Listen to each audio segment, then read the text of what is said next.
Maréchal. Elle fut la gloire du cyclisme québécois. C'est Geneviève Janson qui brise aujourd'hui le silence sur les abus physiques et sexuels qu'elle a subis de la part de son ex-entraîneur dans cette autobiographie qu'elle a lancée hier. Ça s'intitule La cassure et on est très content de la voir au lendemain de cet événement assez spécial pour toi, Geneviève. Oui. Merci beaucoup d'être là. Ça me fait plaisir. On se connaît, alors on se tutoie, on fera pas semblant. Ici, on est vrai à cette émission. Absolument. Et je me disais, mon Dieu, mais ça doit être un soulagement après toutes ces années. Puis on va revenir là, sur ce parcours. Puis je me disais, la cassure, c'est peut-être aussi rompre avec ce passé-là. Voilà. La cassure, en fait, c'est un titre qui évoque beaucoup de choses parce que il y a une cassure dans le peloton. Ça veut dire qu'il y a une échappée. Il y a un groupe de coureurs qui se détache du peloton vers l'avant. Donc, pour moi, ça signifiait aussi aller de l'avant. C'est la cassure, oui, avec mon passé, mais la cassure aussi que j'ai ressentie, tu sais, quand je me suis fait violer, veux pas, on est coupé de nous-mêmes, mais aussi une cassure, comme un pot qui est cassé, on peut le rapiécer. Ouais. Fait que ça représentait aussi la reconstruction. T'as l'air vraiment bien. Oui, je suis bien. Soulagée. Est-ce qu'il y a un soulagement là-dedans? Est-ce qu'il y a comme... Comment tu te sens aujourd'hui après toutes ces années? Parce que ça a été difficile pour Geneviève Janson. Oui, ça a été très difficile pour la petite athlète qui a grandi sous les projecteurs québécois, mais même internationaux. Les gens te voyaient. T'étais la star du cyclisme. T'étais la petite reine. Il y a eu un film, d'ailleurs, où on a beaucoup axé sur ton enjeu de dopage. On voyait un peu en filigrane la violence. Fait qu'on avait... Mais on n'aurait jamais su... Je veux dire, j'encourage beaucoup les gens à lire La cassure, ton autobiographie, parce que là-dedans, tu racontes ce que tu as vécu et on peut même pas imaginer à quel point tu étais seule à vivre ça. J'étais très seule et je me suis habituée à être seule et à avancer dans la vie en me faisant confiance. J'ai pas toujours eu cette confiance-là. Et maintenant, j'apprends à demander de l'aide. Mon entourage est bien maintenant, c'est positif. J'ai des très bonnes amies de femmes, des très bonnes amies hommes. Je suis de retour avec ma famille. Tu sais, ça fait une grosse différence, là. Je me suis rendu compte aussi, revenir à Montréal en 2012, ça l'a été... J'avais très peur de revenir à Montréal, mais je ne serais pas la même personne si j'étais restée aux États-Unis. Où tu es allée relativement jeune, hein? Tu étais jeune quand tu as été coupée de ta famille. Là aussi, il y a eu cassure, hein? Oui. De par ton ex-entraîneur. En fait, celui que... Et ça, j'ai trouvé ça. Il faut que je te demande pourquoi tu le nommes pas. Parce qu'on sait tous que c'est André Aubu, qui a été par la suite même accusé d'avoir violenté sa nouvelle femme après toi, parce que vous avez été mariés peu de temps, en 2006. Vous avez divorcé la même année. Mais tu le nommes pas. Il est dans ton livre, dans ton autobiographie. Puis dans cette BD, on en parlera tout à l'heure, Les aventures de Geneviève, c'est une BD éducative qui est faite par Sportaid, était ambassadrice de Sportaid. Mais là-dedans, c'est Andy. Pourquoi tu le nommes pas? Je le nomme pas parce que j'ai plein d'hommes qui partagent son prénom, que j'aime beaucoup, et j'avais pas envie que tous les hommes qui vont lire mon livre, qui ont le même prénom, lisent leur nom à répétition dans le livre avec des choses associées à la violence. Et en même temps, ils ne méritent pas d'être nommés. Pour toi, là, tu voulais juste pas le nommer. Oui, exactement. Je voulais vraiment... ils méritent seulement une initiale. Mais c'est ça, je l'ai fait aussi par respect pour tous mes amis là, qui ont son prénom. Mais tu aurais pu mettre le nom complet. Oui, j'aurais pu mettre le nom. Oui, mais je comprends que tu veuilles complètement le rayer de ta vie. Oui, c'est ça. J'avais pas vraiment le goût de lire non plus son prénom tout le temps. Là. Dans ton autobiographie, parce que ça, c'est ta vie, ça t'appartient. Oui, exactement. Ouais. J'ai écrit tous les mots dedans, donc... C'est quand la dernière fois que tu l'as vu? Mon Dieu, quand j'ai vendu mon restaurant. Ouais. Donc... T'es sauvée, là, carrément. Oui, mais c'est ça. Je me suis sauvée en premier, puis après, j'ai pris un avocat. Et la dernière fois que je l'ai vu, c'était dans le bureau de l'avocat pour signer les papiers du divorce et de séparer nos biens. Et il m'a pas regardé une fois de la rencontre. Ce qu'il faut que le public comprenne aujourd'hui, Geneviève Janson, c'est que ce que tu as vécu, là, c'est d'une violence physique énorme, parce que tu étais une enfant, tu étais une ado, puis tu étais battue sévèrement pour performer, semble-t-il, mais c'était de la violence, comme on en voit malheureusement un peu trop souvent, qui tue aussi, hein, une violence comme celle-là. Quand on est la victime, on n'ose pas en parler. Puis c'était ton cas aussi. Tu n'osais pas trop en parler ou tu savais pas trop comment en parler. Mais non, je n'osais pas en parler. Puis ça a commencé tellement tranquillement. Au début, bon, il justifiait sa violence pour me rendre plus tough à l'entraînement, plus tough à la compétition. Mais comme dans plusieurs situations d'abus avec des gens comme ça, ils prennent toujours un pouce de plus, un pouce de plus. Donc, des coups au visage se sont transformés à des coups au corps, se sont transformés à toujours plus, en fait. Donc, je pense qu'à un moment donné, pour la personne qui vit ça, on accepte un peu, on apprend à encaisser, on accepte un peu, on apprend à encaisser. Et tout d'un coup, on se rend compte que là, c'est vraiment de la violence conjugale. Et moi, j'avais honte de ça. Je le savais que c'était pas bien. Je le savais qu'il était violent. Personne l'aimait. Il était pas aimé dans le milieu. Je m'en rendais compte de ce qui se passait. Mais je me disais, comment ça se fait que je me laisse tomber comme ça? Pourquoi j'accepte ça? Pourquoi je reste? Pourquoi je suis pas capable de partir? Donc, mais à 15 ans puis à 16 ans... Non, j'étais pas capable, exactement. Puis j'avais c'est beaucoup te demander comme enfant de... Mais, tu sais, je restais quand même 10 ans, là, mais j'avais ces menaces de suicide, ces menaces qu'il allait, si je le quittais, qu'il allait me retrouver, me tuer, et ensuite, lui, se suicider. Il faut comprendre... Et tu le croyais? Mais oui, parce que, moi, la violence que je vivais, les coups, ils étaient vrais, là. C'était vivant dans ma vie. Donc, il y a certaines fois que j'étais pas certaine si j'allais rester en vie. Donc, je croyais que ça pouvait arriver. Mais bref, ça m'a gardé longtemps dans le silence parce que j'avais honte de ça.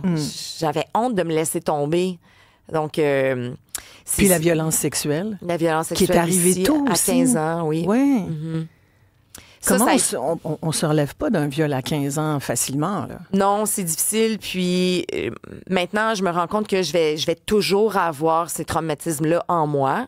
Les cicatrices sont là, elles sont visibles. Ben c'est sûr qu'elles sont pensées, elles sont réparées, si je pourrais dire, mais elles sont encore là. On apprend à les surmonter, ces choses-là, mais ça vit en nous. Donc, oui, ça a commencé très jeune. C'est terrible. Écoute, dans Détourner le regard, un des chapitres de ton livre... il y a quand même, c'est en 2015, tu dis, je vais te citer, 10 ans après avoir échoué à mon test antidopage, tu donnes une entrevue qui est publiée dans Cycling News, à l'époque, le plus grand journal numérique de cyclisme au monde. Puis là, tu parles de la violence de A, ces menaces de suicide, tout ce que tu viens de nous décrire, là. Après la publication, il y a plusieurs personnes que tu as côtoyées dans ta carrière qui viennent te voir puis qui te disent « Ouais, Jen, on s'en rendait compte qu'il y avait quelque chose qui tournait pas rond, mais tu étais tellement différente quand tu étais avec lui. » Puis à plusieurs d'occasion dans ton récit, écoute, ça m'apparaît tellement évident que tout le monde savait ce que tu vivais puis que personne n'a rien fait. Oui, je sais, des fois, mon petit cœur d'athlète à cet âge-là est triste. Quand je pleure souvent, parce que je pleure encore, c'est souvent cette petite fille-là qui pleure. C'est pas la femme de 44 ans maintenant qui pleure, c'est celle que j'étais, mais il faut se rappeler, par exemple, et ça, je le tiens à dire, que c'était quand même une société différente. À la fin des années 90... Tu penses? Au milieu des années 2000, mais le sport sécuritaire n'existait pas. Le sport avait complètement une autre connotation. Tout le monde, on pensait qu'on devait être tough, on cachait tout. Donc, c'est ça, les gens avaient pas de place ou aucun organisme pour aller poser des questions, pour à qui se tourner, demander conseil. Donc maintenant, ça, c'est différent et je pense qu'il y a plusieurs organismes qui poussent justement à faire de la sensibilisation et de l'éducation pour ça, pour le sport sécuritaire. Il y a encore beaucoup de travail à faire, mais oui, j'en reçois encore des témoignages comme ça aujourd'hui. Écoute, c'est fascinant. Tu le dis clairement, là, tu sais. J'étais là sous les projecteurs, à la pleine vue de tous. Pourquoi ont-ils tous détourné le regard et choisi de voir seulement le maudit sourire fake que j'accrochais à mes lèvres sur le podium?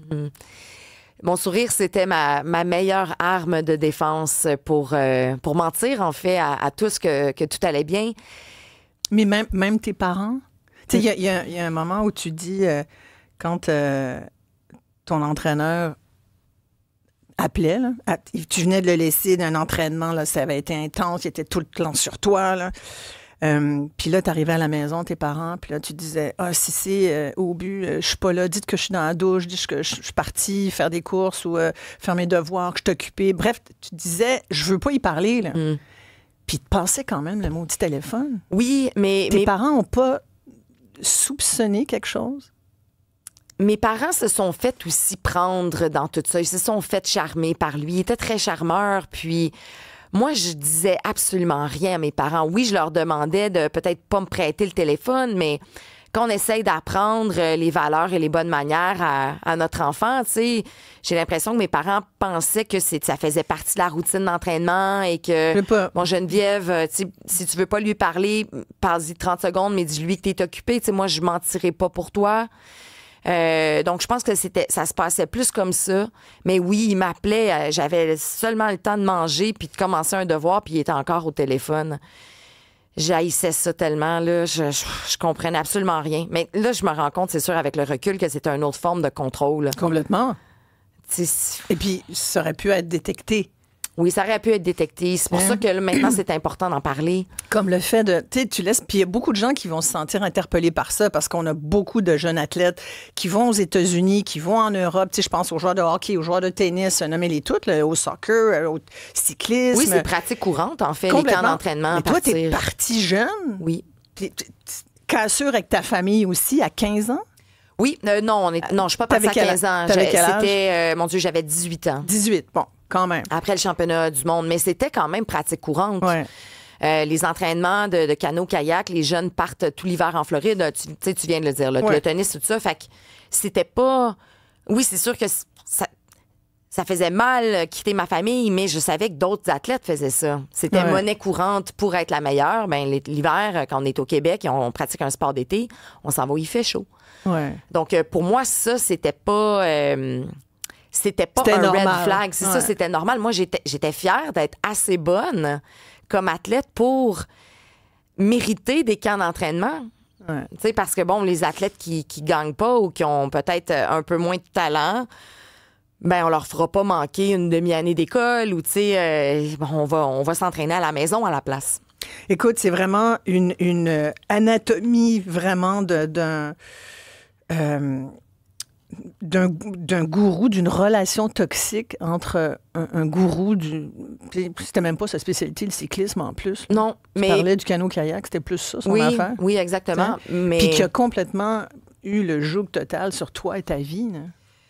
Oui, j'ai perdu mes propos, là, mais ça arrive encore. La recette que ces gens-là utilisent de grooming ou de manipulation, c'est ça. C'est assez similaire. C'est pas mal tout pareil. Ça commence, ils sont extrêmement charmeurs, sont très gentils. Ils établissent des liens de confiance. Et après ça, c'est super, là, se sentir que notre entraîneur ou qu'un adulte ou quelqu'un qu'on admire prend soin de nous. Ouais. Et tu sais, c'était la petite reine. Ouais, on se sent. Moi, je me sentais complètement en confiance pendant très longtemps. Tu sais, les coups n'ont pas commencé la première année que je l'ai rencontré. Ouais. Geneviève, tu restes avec nous. On s'arrête, très courte pause. Si vous avez envie de dire des bons mots à Geneviève Janson, après la pause, on aura vos commentaires. On a déjà une question pour après la pause. Fred, et puis on va parler bien sûr de ton implication avec Sportsaid, mais on va revenir aussi sur une relation qui a été quand même marquante dans ta vie, celle avec Lynn Bessette, ce qui va nous amener quand même à restituer un peu la question du dopage, parce qu'on a sans doute des questions là-dessus. À tout de suite.